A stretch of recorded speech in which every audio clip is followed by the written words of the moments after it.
नमस्कार, मैं हूं विद्यासागर। स्वागत है आप सभी का हमारे खास कार्यक्रम में। आज हम बात करेंगे यूपी में होने वाले चुनाव की। यूपी चुनाव में विजय हासिल करने के लिए सपा, बसपा, कांग्रेस सभी दल दम भर रहे हैं और अलग अलग रणनीति भी बना रहे हैं। तो वहीं बीजेपी अपने विजय रथ को और आगे बढ़ाने के लिए दिल्ली से लेकर लखनऊ तक मंथन कर रही है। लिहाजा बीजेपी को किस तरह रोका जाए, उसके लिए छोटे छोटे दल एक साथ आकर मंच की तलाश में जुटे हुए हैं। तभी तो कह रहे हैं 2022 में यूपी का मुकाबला काफी दिलचस्प होने वाला है।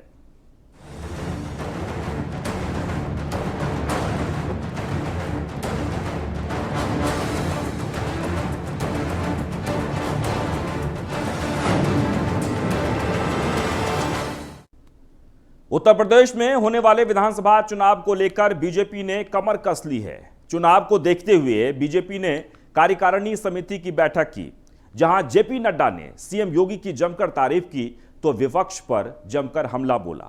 देखिए क्या कुछ कहा जेपी नड्डा ने हमारी इस खास रिपोर्ट में। यूपी में चढ़ा सीएम योगी का क्रेज, विधानसभा की तैयारी है तेज, सरकार का प्लान विकास छू रहा आसमान, जनता के बीच में जाएंगे, विकास को गिनाएंगे। उत्तर प्रदेश में अगले साल होने वाले विधानसभा चुनाव के लिए सभी पार्टियों ने तैयारी तेज कर दी है। ऐसे में बीजेपी भी 2017 की कहानी को दोहराने के लिए कमर कस ली है। यूपी में एक बार फिर सरकार बनाने के लिए बीजेपी अपनी रणनीति पर काम करना शुरू कर दिया है। चाहे पीएम मोदी हो या सीएम योगी, सभी ने कमर कस ली है। पीएम मोदी ने वाराणसी में 1500 करोड़ रुपए की कई परियोजनाओं की सौगात देते हुए सीएम योगी के चेहरे पर चुनाव लड़ने का शंखनाद कर दिया है। वहीं बीजेपी कार्यकारिणी समिति की बैठक सीएम योगी से लेकर डिप्टी सीएम और मंत्री तक शामिल हुए, जबकि बीजेपी राष्ट्रीय अध्यक्ष जेपी नड्डा वर्चुअल के माध्यम से जुड़े, जहां पर सीएम योगी की जमकर तारीफ करते हुए कहा कि 4 साल में यूपी काफी आगे बढ़ा है। आज यूपी विकास की नई बुलंदियों को छू रहा है। यूपी सरकार लगातार जनता के लिए काम कर रही है। उत्तर प्रदेश एक विकास के साथ आगे बढ़ने के लिए तत्पर है और एक मोमेंटम के साथ आगे बढ़ रहा है। यह परिस्थिति हम सबको मालूम है कि इस कारण से भी आई है कि जहां हमारे यशस्वी प्रधानमंत्री काशी से जो उद्गम स्थान राजनीति का बना है, उसने नहीं सिर्फ उत्तर प्रदेश बल्कि देश की राजनीति को परिवर्तित किया है। वह भी धरती है तो उत्तर प्रदेश की धरती है। और हमारे योगी आदित्यनाथ जी, मुख्यमंत्री जी, जिस तरीके से पूरी ताकत के साथ विकास के काम में जुटे हैं, वह उत्तर प्रदेश को नई दृष्टि, नई दिशा देते हुए आगे अग्रसर बढ़ रहा है। जेपी नड्डा ने विपक्ष पर हमला बोलते हुए कहा कि सपा और बसपा ने जो प्रदेश की जनता के साथ किया, आज उसका नतीजा है कि यहाँ की जनता ने उन्हें नकार दिया है। और जब प्रदेश में बीजेपी की सरकार बनी, उसके बाद सीएम योगी ने यूपी की तस्वीर और तकदीर बदल दी है। आज से कुछ साल पहले यूपी तुष्टीकरण की राजनीति से ग्रसित था और जातीय आधार पर सत्ता का दुरुपयोग होता था। यहाँ विकास नहीं था, लेकिन पिछले 4 साल से देश के सबसे अग्रणी प्रदेशों में से एक है। आप याद कीजिए, यही उत्तर प्रदेश था। आज से कुछ साल पहले यह तुष्टीकरण की राजनीति से ग्रसित था। यह तुष्टीकरण की राजनीति के जाल में जकड़ा हुआ था। यही उत्तर प्रदेश, अगर हम याद करेंगे तो जातीय आधार पर सत्ता को लेकर और सत्ता का दुरुपयोग करके किसी समाज के वर्ग को साथ देना और किसी समाज के वर्ग को प्रताड़ित करना, यह उत्तर प्रदेश का ऑर्डर ऑफ द डे हो चुका था। विकास नाम की चीज नहीं थी। जातिवाद, भाई भतीजावाद, भ्रष्टाचार, अनाचार, इसका अड्डा बना था तो उत्तर प्रदेश था। और यह भी बताना चाहता हूं कि सिरे से सपा हो बसपा हो, इनको उत्तर प्रदेश की जनता ने नकार दिया है। इस कार्य समिति की बैठक में सीएम योगी ने कहा कि कोरोना महामारी के दौरान हमारी सरकार ने बेहतर काम किया, जिसका नतीजा रहा कि आज कोरोना पर जीत दर्ज कर रहे हैं। कोरोना कालखंड में हम सब जानते हैं कि पूरे देश ने कोविड प्रबंधन का जो अभूतपूर्व कार्य आदरणीय प्रधानमंत्री जी के नेतृत्व में किया, दुनिया ने, विश्व स्वास्थ्य संगठन ने उसका लोहा माना। और यही कारण है कि कोरोना पॉजिटिविटी या कोरोना से होने वाली मृत्यु दर को न्यूनतम करने में भारत सफल रहा। आज के इस अवसर पर आदरणीय प्रधानमंत्री जी के मार्गदर्शन में इस सदी की सबसे बड़ी महामारी से जूझते हुए जो अभूतपूर्व कार्य भारतीय जनता पार्टी संगठन ने इस दौरान सेवा का किया, और पहला राजनीतिक दल है जिसने महामारी के दौरान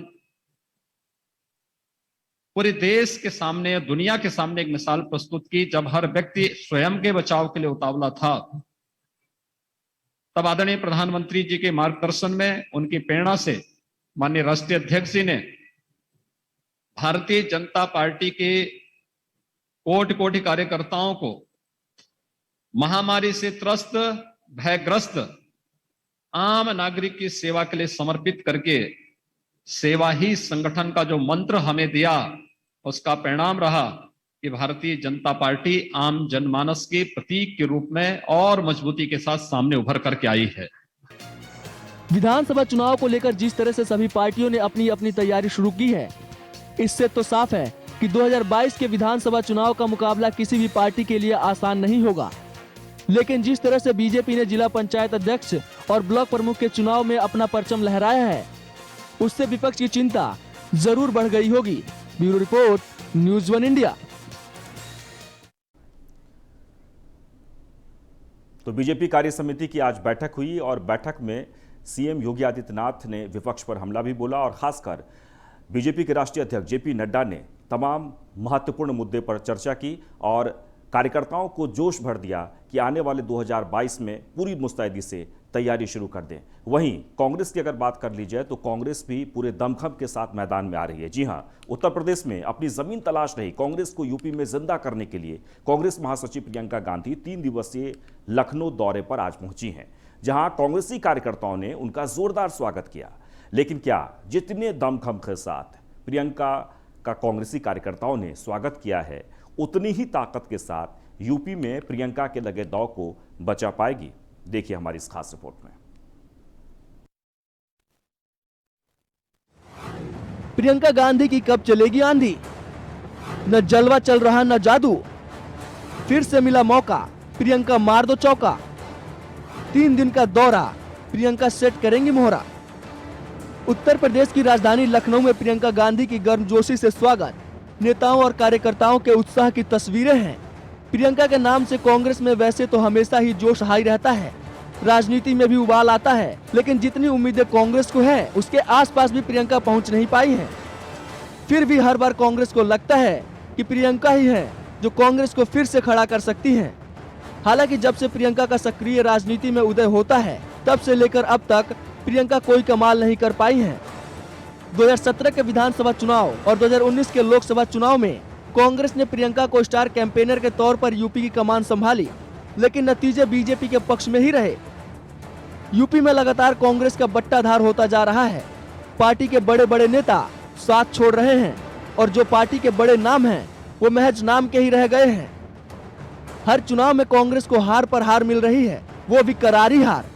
ऐसे में प्रियंका गांधी का इस बार लखनऊ आना बेहद खास है, क्योंकि चुनाव में अब ज्यादा वक्त नहीं है और इस बार अगर कांग्रेस की दुर्गति हुई तो फिर कांग्रेस का क्या होगा ये भगवान ही जाने।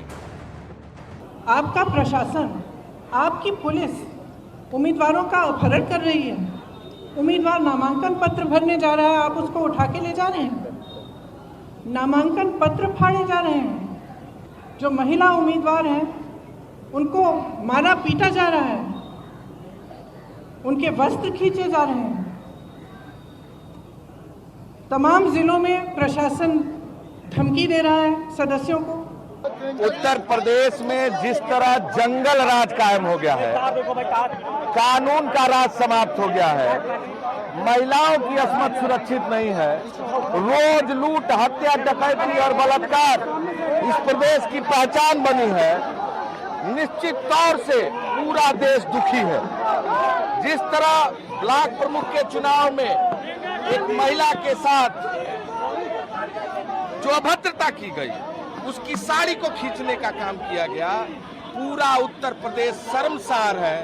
आदरणीय प्रियंका गांधी जी यहां मौन धारण करके इस जंगल राज की समाप्ति के लिए, कानून का राज स्थापित करने के लिए, गुंडा राज की समाप्ति के लिए और इस भ्रष्ट योगी सरकार को उखाड़ फेंकने के लिए महात्मा गांधी जी के चरणों में आज यहाँ मौन धारण की है और निश्चित रूप से ईश्वर से प्रार्थना कर रही है कि सरकार को सद्बुद्धि दे, ये सरकार उत्तर प्रदेश से जाए ताकि महिलाओं का सम्मान सुरक्षित हो सके। प्रियंका जी 1.5 साल बाद लखनऊ आई है, अच्छी बात है। सारी पार्टियों को अपनी बात जनता तक पहुंचाने का अधिकार है, संवैधानिक अधिकार है। हम बस उनसे यही उम्मीद कर सकते हैं कि भारतीय जनता पार्टी का जो कुशासन और भ्रष्टाचार उत्तर प्रदेश में चल रहा है, उसके खिलाफ वो भी अपनी आवाज बुलंद करेंगी और जनता को जागरूक करने की कोशिश करेंगी। आप प्रियंका जी का क्या बात करते हैं? एक तरह का पिकनिक के रूम में आती हैं लखनऊ, 1.5 साल बाद आई। हमें लगता है या तो कोरोना में आई कि नहीं है, हमने 1.5 साल बाद आई। ये लोग, इनका राजनीति व्यापार है। भारतीय जनता पार्टी राजनीतिक मिशन के लिए करती है, गरीब के लिए करती है, इस देश के लिए करती है। आदरणीय मोदी जी देश के नेतृत्व करते हैं। वहीं बीजेपी लगातार 2022 की रणनीति पर काम करती हुई दिख रही है। लखनऊ में बीजेपी कार्य समिति की बैठक हुई, जिसमें मुख्यमंत्री योगी के साथ साथ वर्चुअल तौर पर राष्ट्रीय अध्यक्ष जेपी नड्डा ने भी शिरकत की। तो दूसरी तरफ समाजवादी पार्टी भी चुनाव को लेकर दमखम दिखा रही है। इसमें कोई दो राय नहीं, प्रियंका गांधी के सामने चुनौतियां हजार हैं और इससे प्रियंका पार कैसे पाएंगी, ये कह पाना बेहद मुश्किल है। लखनऊ दौरे के इन 3 दिनों में प्रियंका कई एजेंडों पर चर्चा करेंगी, सिपह सलारों को जंग के लिए तैयार भी करेंगी। लेकिन सवाल ये है, उत्तर प्रदेश में विलुप्त होती कांग्रेस क्या प्रियंका के बलबूते कम बैक कर पाएगी? Bureau report, news 1 India. तो 3 दिवसीय दौरे पर जब प्रियंका गांधी लखनऊ पहुंची तो हमारे संवाददाता ने उनसे बात करनी चाहिए, लेकिन प्रियंका बिना जवाब दिए चली गई। इस दौरान हमारी टीम लगातार प्रियंका के काफिले के साथ बनी रही। क्या कुछ रहा, चलिए जानते हैं। प्रियंका गांधी लखनऊ एयरपोर्ट पे पहुंच चुकी हैं। देख सकते हैं न्यूज़ 1 इंडिया पर प्रियंका गांधी की तस्वीरें। जो कार्यकर्ता है वो सुबह से ही प्रियंका गांधी के करना चाहती है। जो कार्यकर्ता है वो पूरी तरीके से जोश में दिखाई दे रहे हैं।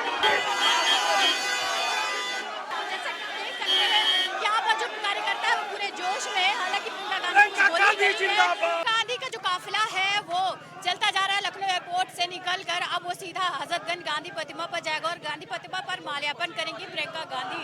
आप देख सकते हैं कि गाड़ी के साथ ही जो कार्यकर्ता है वो काफी जोश में दिखाई दे रहे हैं। गांधी का 3 दिवसीय दौरा आज से शुरू हो गया है। प्रियंका गांधी ठीक सामने अपने काफिले के साथ एयरपोर्ट से निकली है और वो अब गांधी प्रतिमा पर माल्यार्पण करेंगे। उसके बाद वो लोगों से मिलेंगी। जो 2022 के चुनाव की रूपरेखा है उसको वो तैयार करेंगी। 3 दिन का जो उनका प्रोग्राम है उसमें वो चुनाव को लेकर काफी अहम बैठक करेंगी, संगठन के साथ बैठक करेंगी। किसानों के जो बिल है जिसमें वो अड़े हुए हैं उसके लिए बात करेंगी। किसानों के संगठन से मिलेंगी। साथ ही जो शिक्षक है 69,000 शिक्षक भर्ती घोटाले के जो लोग हैं उनसे भी मुलाकात करेंगे। साथ ही ऐसे लोगों से जो बेरोजगार है उनसे भी मिलेंगी। तो अब प्रियंका गांधी का जो सफर है वो शुरू हो चुका है। जर्नलिस्ट समीर कनकी के साथ नगमा शेख, न्यूज़ 1।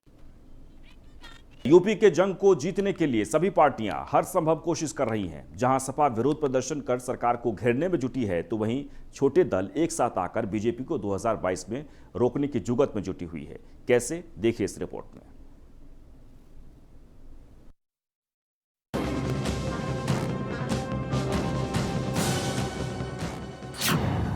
छोटे दलों का किसको मिलेगा सहारा? यूपी चुनाव में कौन बनेगा बेचारा? सपा का सियासी प्रदर्शन, महंगाई की मार, सपा का प्रहार,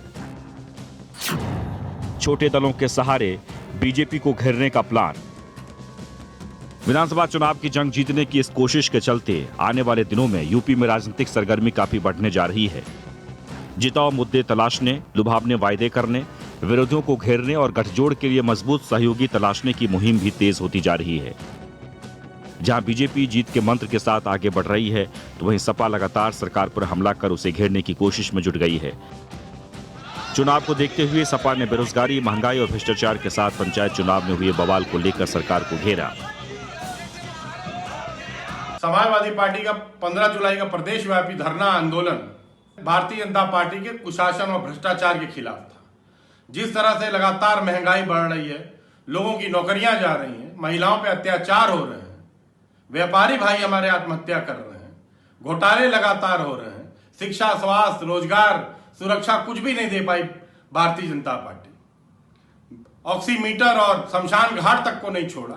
बिजली में इतना बड़ा घोटाला हो रहा है, जनता की जेब काटी जा रही है। समाजवादी पार्टी जनहित में हमेशा आंदोलन करती आई है और आगे आने वाले समय में आंदोलन करती रहेगी। सपा के इस प्रदर्शन से साफ है कि अगले साल होने वाले विधानसभा चुनाव में बेरोजगारी और महंगाई के बहाने सपा सियासी हमला बोल रही है। हालांकि सरकार का दावा है कि प्रदेश में युवाओं को रोजगार और गरीबों को मुफ्त में राशन दिया जा रहा है। सपा सिर्फ आरोप प्रत्यारोप में उलझी हुई है। विधानसभा चुनाव को लेकर देखें तो इस चुनावी जंग में छोटे दल भी पीछे नहीं हैं। पुराने और नए सभी छोटे दल चुनावी गठजोड़ की संभावनाएं तलाशने के लिए भी खासी मशक्कत कर रहे हैं। दिल्ली में सरकार चला रही आम आदमी पार्टी यहां काफी आक्रामक तेवर दिखा रही है। ऐसे ही तेवर ओम प्रकाश राजभर की सुभाषपा के भी दिख रहे हैं। शिवपाल यादव की प्रसपा, असुद्दीन ओवैसी की AIMIM भी खासे सक्रिय हैं। ओवैसी का संभल मुरादाबाद का दौरा कई दलों में खलबली मचा गया। यूं तो ऑल इंडिया मजलिस-ए-इत्तेहादुल मुस्लिमीन की एंट्री मुरादाबाद में नई नहीं है। 2017 के विधानसभा चुनाव में ओवैसी ने यहां तकरीरें की थी, पर इस बार वह पहले से ज्यादा आक्रामक और तैयारी के साथ उतरने के मूड में है।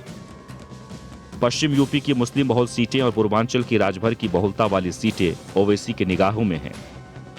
चुनाव को 7-8 महीने बाकी हैं और देश का बहुत सबसे बड़ा प्रदेश है, तो इसीलिए किसी भी पॉलिटिकल पार्टी को तैयारी करना और इस इतने बड़े प्रदेश में पहले से शुरू करना पड़े तो हम शुरू किए हैं।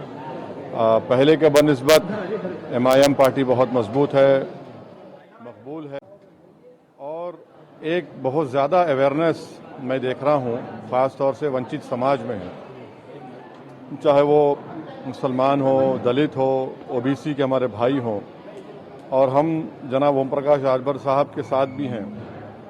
और ये देखा जा रहा है कि हम आज संभल में हैं। यहाँ पर बरसों से सिर्फ एक ही डिग्री कॉलेज है और मुख्तलिफ सेकुलर पार्टीज़ को जनता ने कामयाब किया। उन्होंने संभल के लिए क्या किया? मुख्तलिफ पार्टीज़ को सांसद बनाकर भिजाया गया। तो ये एक पॉलिटिकल एम्पावरमेंट की जो हम एक तड़प देख रहे हैं, ख़ास तौर से मुस्लिम माइनॉरिटीज़ में, और मुझे यकीन है कि वो एक तड़प जेन्यून है और उसको अमली जामिनामा पहनाएगी उत्तर प्रदेश की जनता और MIM को कामयाब करेगी। ओम प्रकाश राजभर यूपी सरकार के कभी सहयोगी दल हुआ करते थे, लेकिन अब उनके भी सुर सरकार के खिलाफ जा रहे हैं। उन्होंने यूपी में कई छोटे दलों के साथ मिलकर चुनाव लड़ने का ऐलान भी किया और बीजेपी को रोकने के लिए एक मोर्चा बनाने की दिशा में काम कर रहे हैं।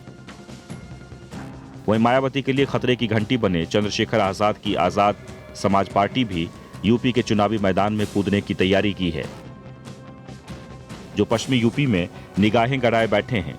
हालांकि शिवपाल यादव की प्रसपा ने सपा के साथ जाने का संकेत दिया। सपा भी छोटे दलों के साथ गठबंधन कर चुनाव लड़ने के मूड में है। इन सब के बीच बीजेपी पंचायत चुनाव में मिली जीत से उत्साहित नजर आ रही है और बीजेपी का दावा है कि अगले विधानसभा चुनाव में योगी के नेतृत्व में चुनाव जीतेगी और सरकार बनाएगी। Bureau report, news 1 India.